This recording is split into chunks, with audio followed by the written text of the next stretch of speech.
సదాశివసమారంభాం వ్యాసశంకరమధ్యమాం అస్మదాచార్యపర్యంతాం వందే గురుపరంపరాం.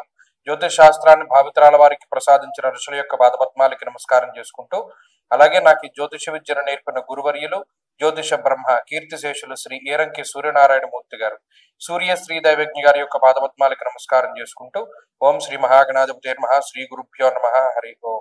వీక్షకులందరికీ నమస్కారం. వృషభ రాశి వారికి సానుకూలమైనటువంటి గ్రహగతులు గోచరిస్తూ ఉన్నాయి. ముఖ్యంగా ఈ రాశి వారికి 6వ స్థానమందు రవి యోగిస్తూ ఉన్నారు. అలాగే శనేశ్వరుని యొక్క స్థితి, రాహు యొక్క బలం, అలాగే చంద్రుని యొక్క ఆనుకూల్యత వెరసి 4 గ్రహాల తాలూకు శుభ ఫలితాలు ఈ రాశి వారులలో ఉన్నాయి. 55% బలాన్ని కలిగి ఉన్నటువంటి రాశిగా వృషభ రాశి వారిని చెప్పుకోవచ్చును. ఎందుకంటే అటు షష్ఠ స్థానం ముందు రవి తనిచ్చేటువంటి శుభ ఫలితాలు ఈ వారంతో ఆఖరు. ఈ వారం దాటిపోయిన తర్వాత రవి ఈ రాశి వారికి అంత అనుకూలమైనటువంటి గ్రహంగా ఉండరు.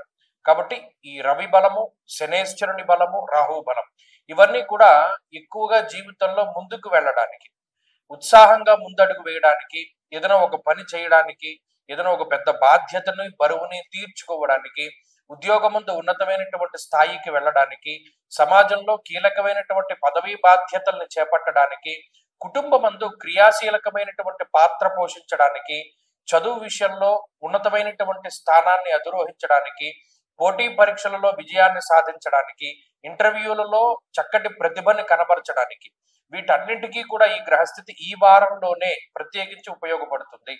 ఎందుకంటే చంద్రుని యొక్క బలం చాలా కీలకంగా మారబోతూ ఉన్నది. ఈ వారంలో చంద్రబలం అధికంగా ఉన్నటువంటి రాశి వృషభ రాశి, అది కూడా ఒకటి. కాబట్టి మానసిక ప్రశాంతత, మనసు అలజడి లేకుండా ఉంటుంది. ఆలోచనల యొక్క ప్రవాహం లేకుండా చక్కగా ప్రశాంతమైనటువంటి వాతావరణం ఉంటుంది. అందువల్ల ఆలోచనలు సరళంగా ఉంటాయి.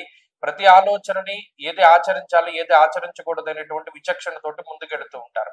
కాబట్టి ఈ వారంలో గ్రహస్థితి వృషభ రాశి వారికి సానుకూలంగా ఉన్నది. ప్రత్యేకించి ఆరోగ్యపరమైనటువంటి విషయాలపై శ్రద్ధ అవసరం.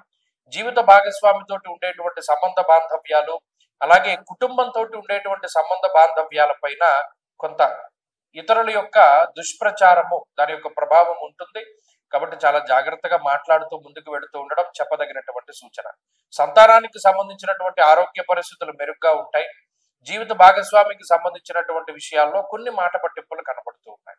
వృషభ రాశి వారి ఈ వారంలో మరింత అనుకూలమైనటువంటి ఫలితాలని సాధించడానికై ఈ రాశి వారికి ఉన్నటువంటి భృగు షట్క దోష నివారణ కోసమై దేవీ ఖడ్గమాల స్తోత్రాన్ని అనునిత్యం పారాయణ చేస్తూ ఉండడం చెప్పదగినటువంటి సూచన. ఈ వారంలో కలిసి వచ్చేటువంటి రోజు సోమవారంగా చెప్పవచ్చును. అదృష్ట సంఖ్య 2, అదృష్ట వర్ణము తెలుపు. తదుపరి మిథున రాశి.